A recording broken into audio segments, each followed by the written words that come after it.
Hi, Mr. Wagner here. I'm talking about 424. What we're doing today is finishing the comprehension or understanding of the DBQ by doing documents D, E, and F. If you go into Google Classroom, which is on the screen here, you'll see that you have to watch another Ahsoka video to kind of get an idea of some of the ideas of how he acted as a ruler, and give 5 facts and submit that, or 5 facts and submit that in Google form. Where's it a doc? Well, we'll go with form because I don't want to freeze my computer.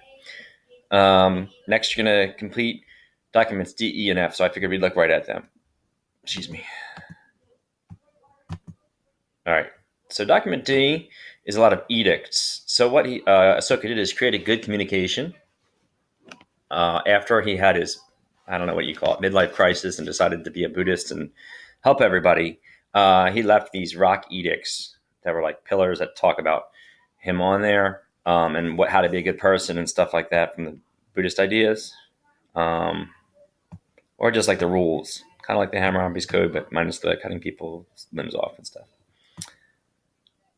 All right. I'm trying to scroll down, and I'm being blocked by mysterious forces. So document 1, how many rock edicts did Ahsoka create? Well, it says it at the top, right? According to the edicts, what did Ahsoka do to improve his health? And it involves rock edict number 2, and the medicinal herbs and such. Number 3, what did Ahsoka do for convicted murderers?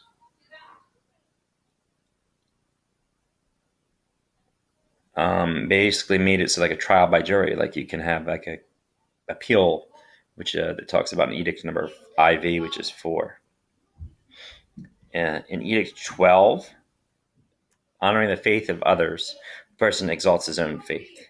Does this support the idea that Ahsoka was sincere about promoting the welfare of the whole world? Rock Edict 12 says, the faiths of others will deserve to be honored for one reason or another. By honoring them, one exalts one's own faith and at the same time performs a service to the faith of others. So that means religion. So basically it's saying there's freedom of religion.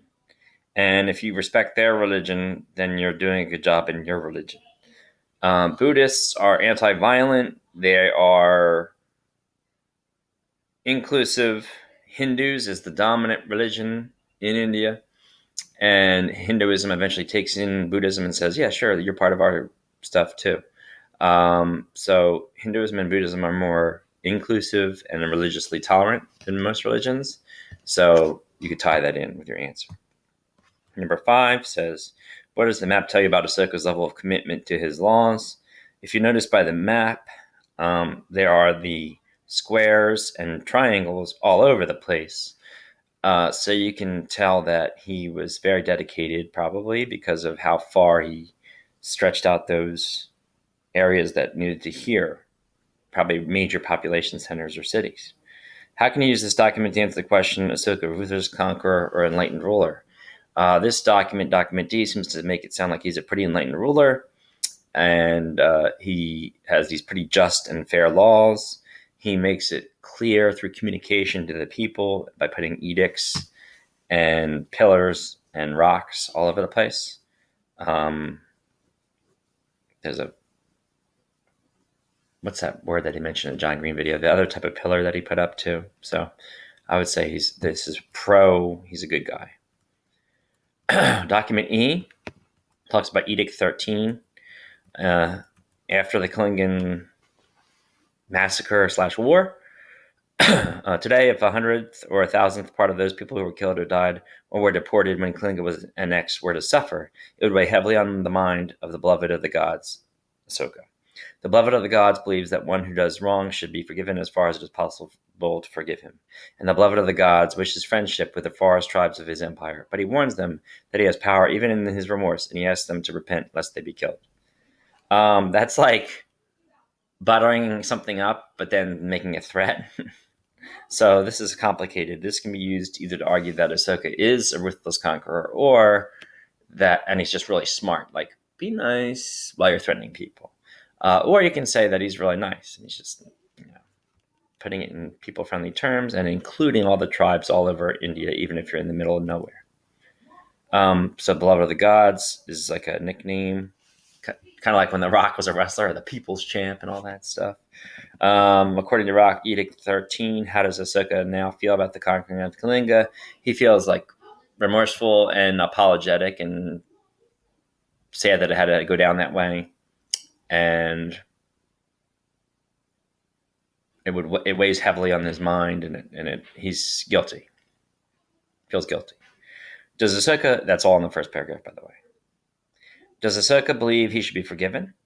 Based on the second paragraph, and you'd quote something, just like you quoted something in answer to number 2. You'd say, "Oh, well, yeah, something like, does he? He kind of says it in plain. He should be forgiven. Forgive as you for others as you plan to be forgiven. Treat others as you want to be treated. What should be done with the forest people? He specifically mentions forest tribes of the Empire in the second paragraph, and he says he wants friendship with them.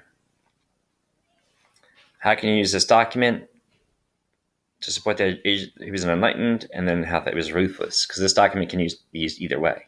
He's enlightened because he realizes that you got to speak in plain language to the average people in the middle of nowhere people in India, and he's trying to be inclusive and show that he is remorseful, and it hurts his soul that he did such terrible things to get the combined power. If you argue that he's ruthless, you say that he's a politician. He's just lying through his teeth and using, include the bandwagon approach to get everybody on the same side, and also making himself seem like one of the common people that makes mistakes, and then he wants to be forgiven and will forgive others, and he's just trying to do whatever he can to unite and keep everybody from having a rebellion. And he's just a really smart politician / conqueror, but not really a nice person. So it depends what you are trying to argue. Document F, the last one. Nehru is a more modern leader. He was a helper to Gandhi, which we'll learn about next week, at the end of the week, kind of, sort of, or a week and a half from now. And he's very respected. He was one of the key people to help get India off and running after it became its own country again, after it escaped control of the British. So he's very respected, and he talks about basically this paragraph to me and his opinion. Number one, this question says, what is Nehru's opinion of Ahsoka? It's almost like he's like the George Washington or Abe Lincoln or I don't even know, Ben Franklin of India. Specific text that says that greater than any king or emperors, beloved still in India, devoted themselves to spread Buddhism, righteousness, and goodwill. Those are all things that support that kind of answer. How does Nehru describe Ahsoka's personality as a leader? I just kind of said those again. You can write them down. Why might Ahsoka be admired in parts of Asia outside of India? What did he spread to India that later spread big in China or Southeast Asia? Because after Ahsoka died, Buddhism was it shrank, it kind of shriveled in India, but it spread elsewhere and kind of stayed more in other places. How does this document help you answer the question, ruthless conqueror or enlightened ruler? If you have, a really presidential type person, I'm not going to compare to modern politicians in our country because I don't want to make anybody upset. But if you have a really respected person from modern times who's praising George Washington or whatever again, because that's who I guess he's kind of comparing him to, then that would show that that's like a character witness for a good character. So this is very maybe biased and one-sided, but this is somewhat supportive if you are trying to argue that he's an enlightened ruler for Ahsoka. Students don't usually use this because it would involve looking up more Nehru and finding out why it would be so important that Nehru said something like that. And remember that you can also use document G or H, which are snippets from the videos you watched You can mention the video, and then you can mention the name of the person or username on YouTube, and you can mention the title of the video, and then use that as a quote in your essay, in case these aren't the ones that are working for you the best. So finish these answers, type them into the blanks. If you need the Spanish copy, necesita las contestas en español y necesita que leer en español. Hay las páginas en Google Classroom también. Then you can hágalo y how do you say that? Devuelva. So either way, please hand these in. I know it's Friday. Some people might get bogged down with work for ELA and whatnot, but try to get these in as soon as possible because we're supposed to start writing our essay on Monday or Tuesday. We try to keep to the timeline as best as possible because when you fall behind, then you can just feel like you're stuck and you start falling behind in more than one class. Okay? So do well, do these questions, hand them in, and the entire GBQ, so A, B, C, D, E, F, and the hook and background questions together is a quiz grade. So you kind of want to do that. The essay itself will be a test grade, so that's real important. Okay? And I'm going to hunt people down that don't do their essay and bother them until they either use a Google Hangout or do the work because it's so easy.